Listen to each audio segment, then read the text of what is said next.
Hi and welcome to this video which is to help you in the process of applying for SU at our school here at HFMV Nordsjælland.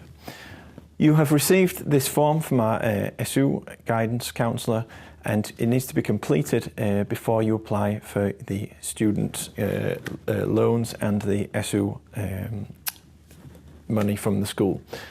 I'm going to go through this form in sections, and hopefully it will help you to complete the form, which needs to be returned to our guidance counsellors as soon as it is completed.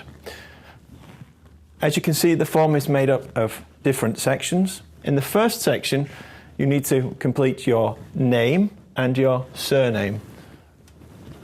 My name is Donald Duck, or in Danish, Anders And.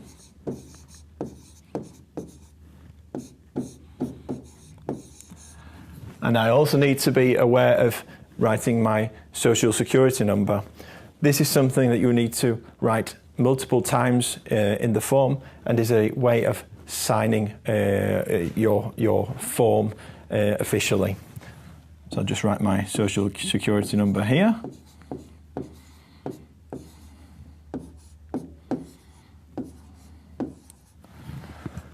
There is a section of text here. You do not need to worry about this section. It will be completed by the school. The next area that I would like to draw your attention to is where you write your nationality. Here you write the country from which you have a passport. If you are not in possession of a passport, you are considered statsløs. That means you do not have a residency in a country. So if you are in that situation where you do not have a registered nationality, you will write the word statsløs, which is written here. Or if you do have a nationality with a passport, you write the name of the country there. My nationality is English.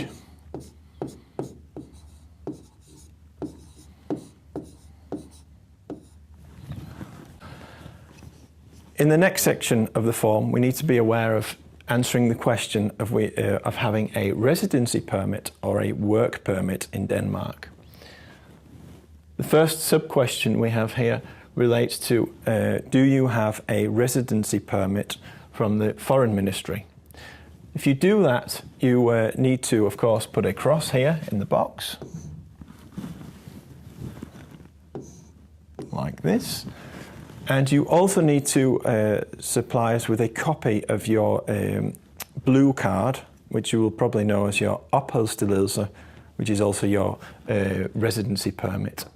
We'll take a copy of this and hand it in to the authorities, as they will need that in terms of acknowledging your application. If you have a work permit from the Foreign Ministry, which is often coupled to a residency permit, you will also need to give us a copy of that. But as I say, they're usually intertwined and mixed together as products, so we will help you with this if you do have any further questions about that.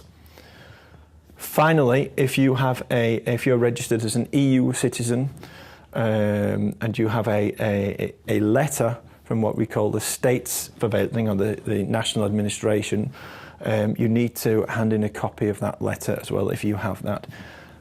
If you do not have that, you will of course cross no here, but if you are an EU citizen who has a letter of right to remain, you will need to hand that in. The next section is one that often people jump over without writing anything, but it does relate to if you are a Dane and have gone to school in Sydslesvig, which is in northern Germany or southern Denmark, related to how you feel about that. If you have done that, gone to school in Sydslesvig, then you will put a cross here in this box. In section 6, we need to be aware of the question of our age and when we came to Denmark.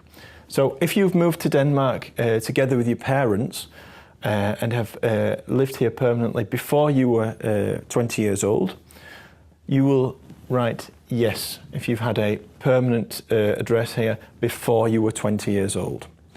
So if you came after you were 20, you will cross no, and if you came before you were 20, you will cross yes. I came here as a 21-year-old, so I would cross no.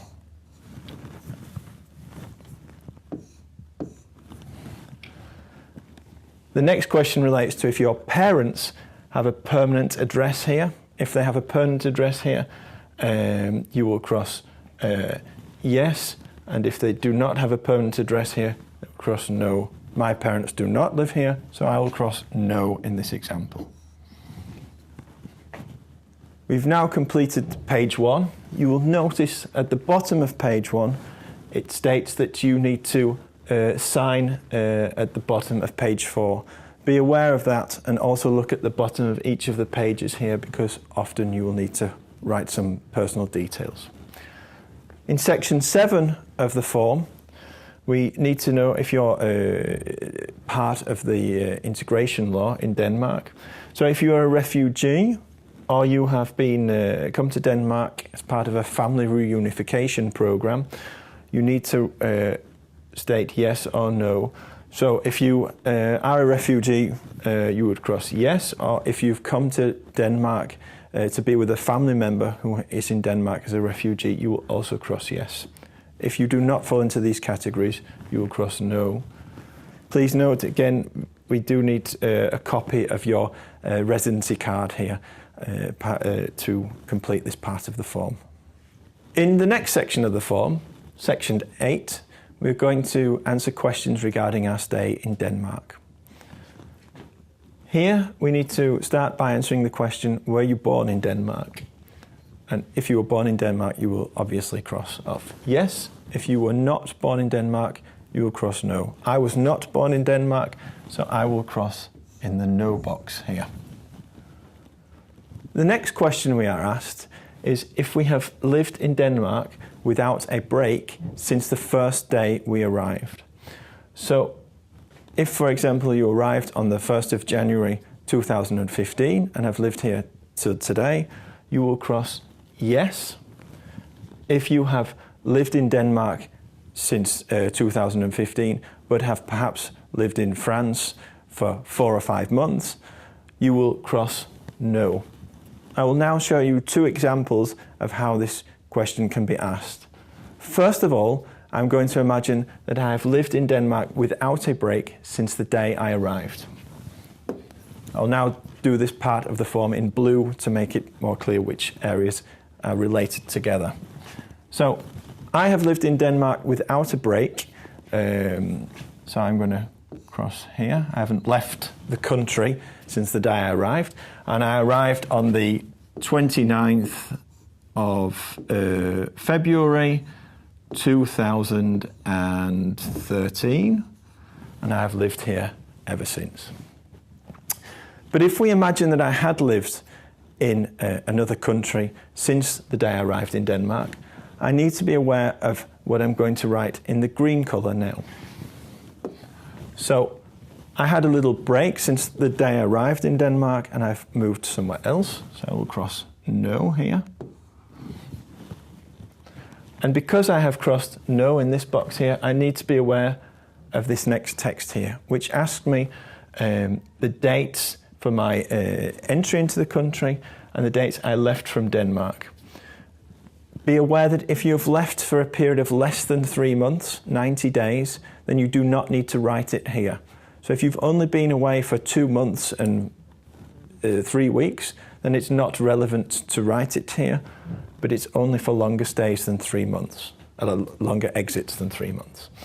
So if we again imagine that I arrived in Denmark on the, let's take the same day, the 29th of February 2013.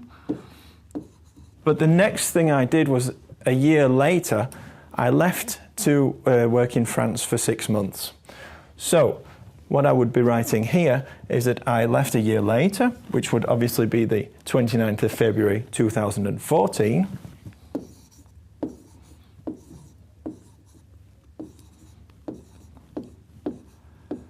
And as I just mentioned, I was away for 6 months, so I will be returning to Denmark on the 29th of August 2014. and I have not left the country again. So I would just leave the form as it is here. At the end of the form, you will sign your name, and you also write the day's date, which would mean that the authorities can see from that you have been here since the 29th of August 2014 to today's date without leaving the country. In section 9 of the form, we need to answer questions relating to our marital status and our marital status in relation to a Danish citizen. So if you are married or in a registered partnership with a Dane, then you need to answer the question yes or no. In this example, we're going to imagine that you are in a registered partnership or a marriage with a Dane. So you would cross yes. And if the answer is yes, you need to write what day or date you entered into the marital partnership with the Dane. So you would write the date here, and I'll again pick the 29th of February. So I'll write that in here. And we'll pick the year 2015 this time. Please also be aware that this information will be relevant in section 11 of the form.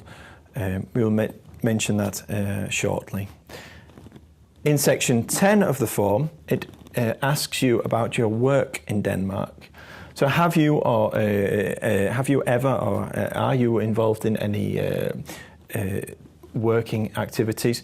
Have you been self-employed in Denmark before you applied for this SU grant? So here you can see that if you have had some working activities, perhaps a part-time job, you would cross yes here. But if you have not been employed, then you would obviously cross no. In this example, I've picked yes, and because I've picked yes, I need to write in what time period I worked.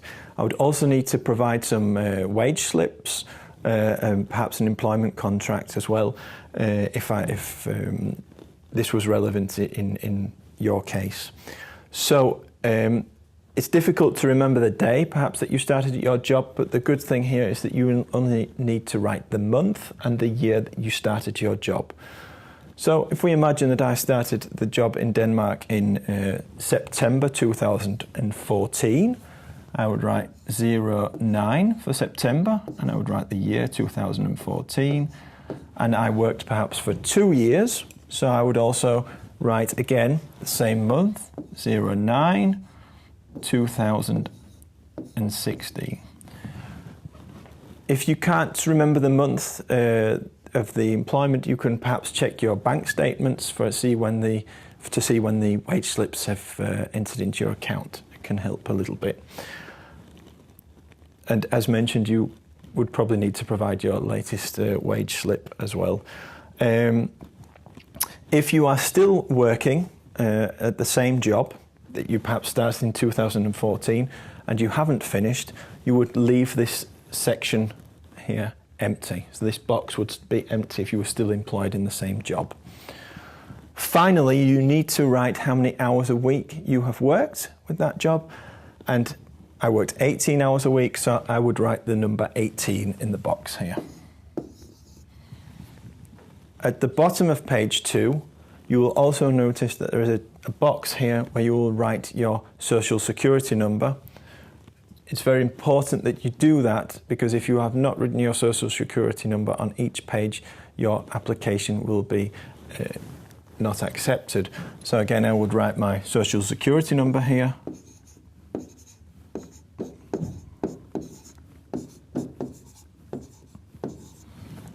In section 11 of the form, we're looking at if you need to fill out the form in relation to the rules regarding European citizens or European Economic Area citizens.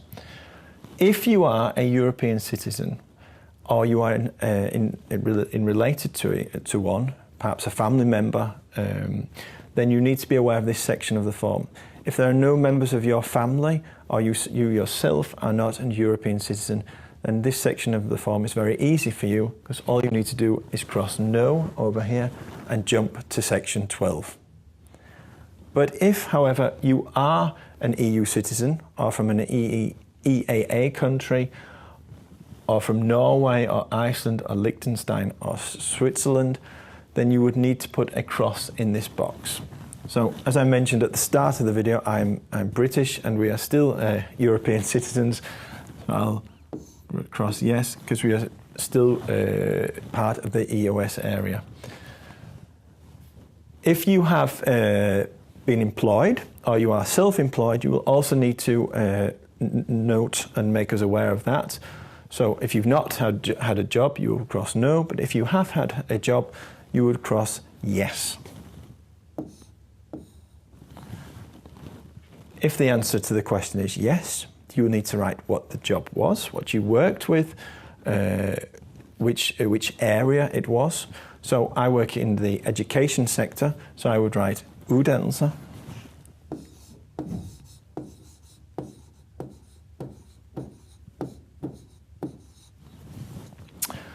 And it also asked if you, how many hours a week you work, or if you actually work the minimum of 10 to 12 hours a week alongside your studies while you're studying. So if we imagine that I'm going to study now, so finish my job perhaps, but I'm going to study and do a part-time job, which is a minimum of 10 to 12 hours a week alongside my studies, I would need to answer this question. So let's imagine that I'm going to work 13 hours a week. I would cross yes here because it is over the minimum of 10 to 12 hours a week. And because I have crossed yes, I need to write how many hours a week we're talking about. I just mentioned it was 13, so I'd write 13 here.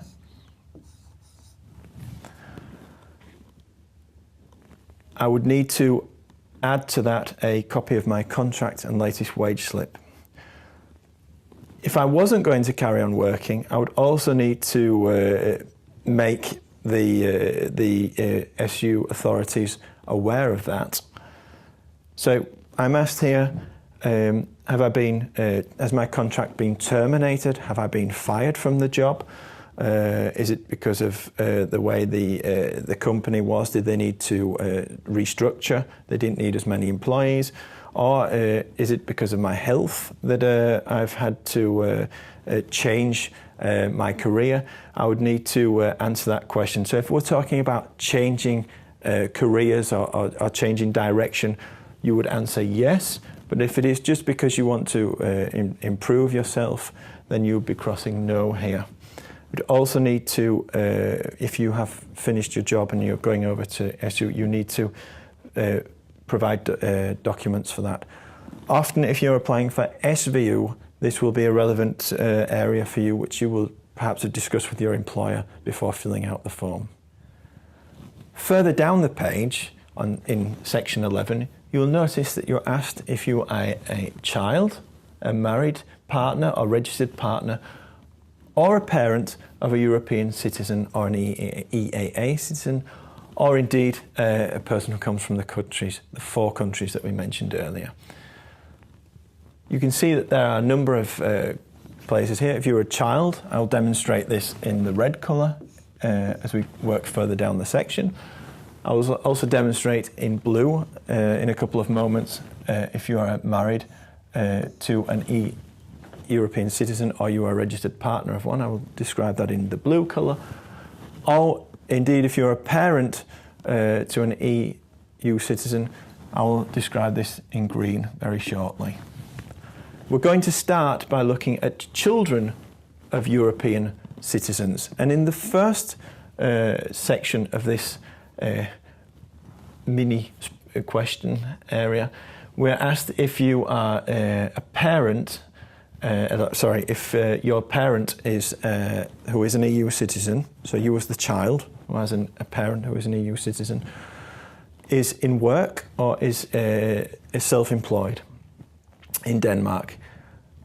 If the parent is self-employed or in work, you would obviously cross yes. If they are not, you will cross no. I'll do a quick example where I'll show you an example of someone who has a parent who is employed in Denmark. As I've written yes here, I'm asked to write the period of time that the parent has worked and show documentation for that. Often, if it's within the last year, it would be a good idea to take a copy of their what we call their årsopgørelse, their tax papers, which relate to their tax return for the last 12 months. That will show, it'd be enough proof to show that the parent has been in work. So I might perhaps know someone, I'd be the child of someone who's worked the last 10 years in Denmark and is still employed. So I would just write the first date that they have worked. So I might write the September 2009. And I imagine that they're still employed, so I would leave this section blank here. But if perhaps they finished working in June of 2019, I would write 06/2019. They also asked if the parent, am I taken care financially of by the parent who is an EU citizen. So if that parent, who was a European citizen, who worked at this time here, in this time frame, was financially supporting me, the child who was going to study, I would cross yes. If they are not, I would cross no. Again, we'll take the example of yes, which is a little bit more tricky. Cross yes here. And I need to be aware that I need to come with documentation relating to how they have supported me financially in that time frame. At the top of the page, I mentioned that if you were married to or in a registered partnership with a Dane or an EU citizen, that you are asked if your married partner or registered partner is employed or is independently employed in Denmark. If the answer is no to that, you will just cross no here. But again, I'll show you an example where I would perhaps be married to someone who was employed in Denmark. So I would cross yes here. As I've crossed yes, I again need to mention the time frame in which the person I'm living with has had work in Denmark, and I would also need to provide documentation for that. So again, we'll take the example of someone who started work in September 2009. If they are still employed, I would leave this section blank, but if their contract had perhaps been terminated in June 2019, I would write that here.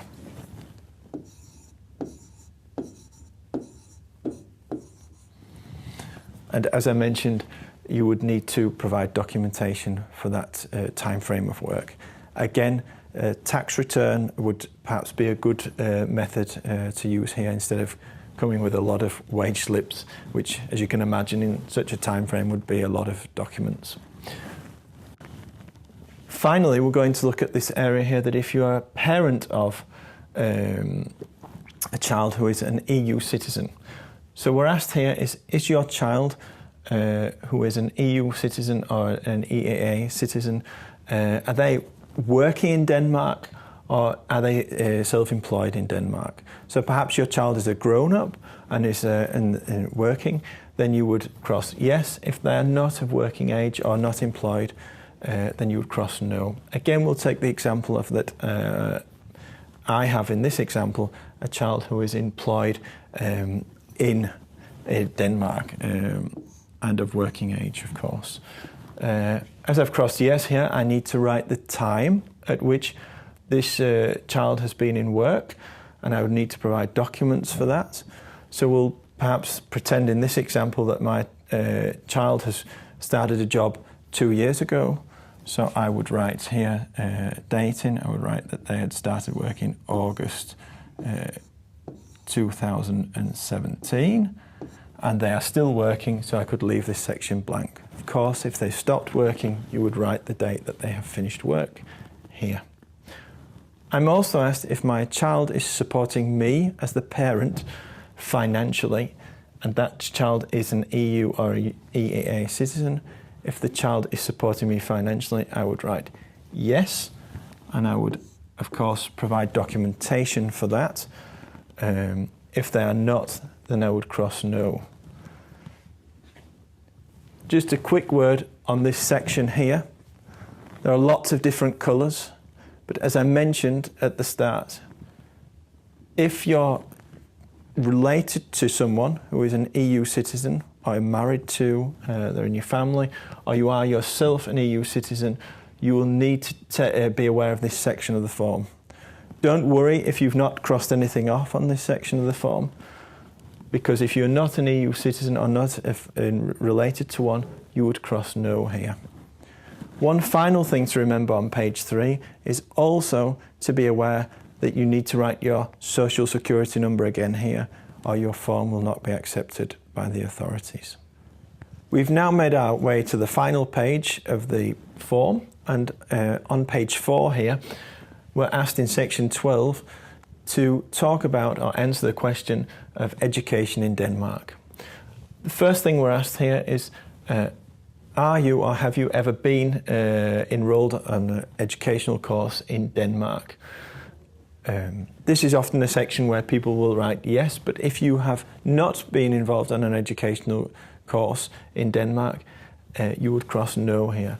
Please be aware that if you have gone to a Danish ground school, such as a folkeskole, it will not be necessary to write it here, but all other forms of education after the ground school will be relevant here. So let's imagine that I've been at language school to learn Danish, and I'm starting at VUC. I would obviously write, I have taken an education in Denmark. I'm asked when I took the Uddannelse education and which education it was. So I went to language school, so I'm going to write, I went to language school for 2 years, and I started there in January 2015, and I was finished in December 2016. So I was there for 2 years in total. My education, I could write that it was Prøve Dansk 2, so I could write that in the short form. I could write PD2. There are also a number of other short versions of an education. If you know that, then you can write that here. Otherwise, you can write the full name of the education. And the educational place where I took it was Sprogcenter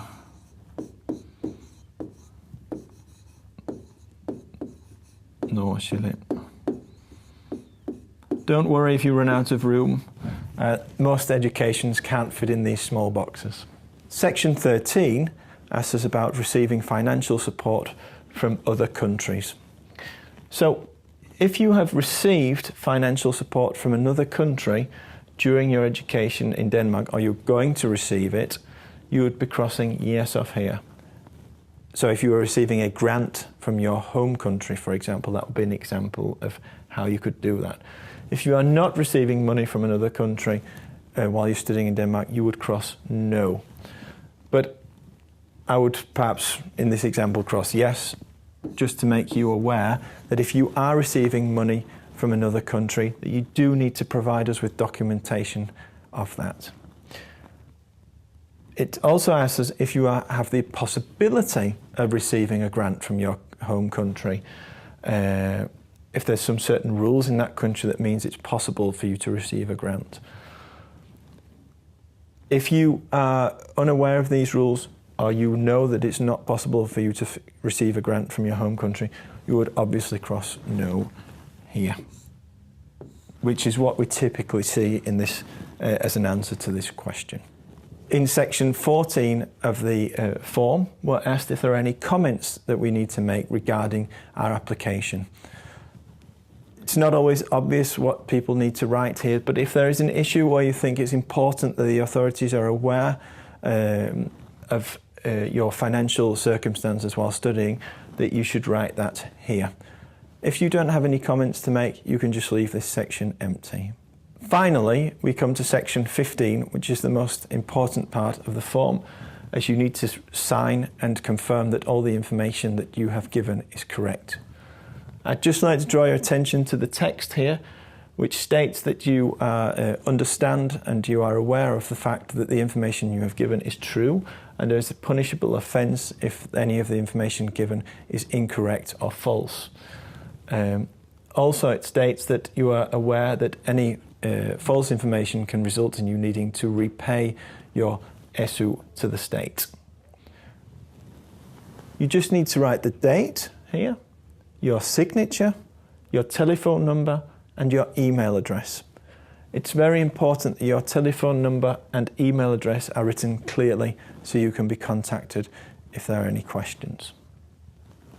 Also remember to write your CPR number or your social security number here clearly at the bottom of the page. You've completed the form now. I'd like to say thank you for watching. If you have any questions, do not hesitate to contact us. There's a number at the bottom of the screen showing you how you can get hold of a ESU veiler, a ESU guidance counsellor. You're also welcome to visit us in the guidance counsellor office at your school. Thank you for watching.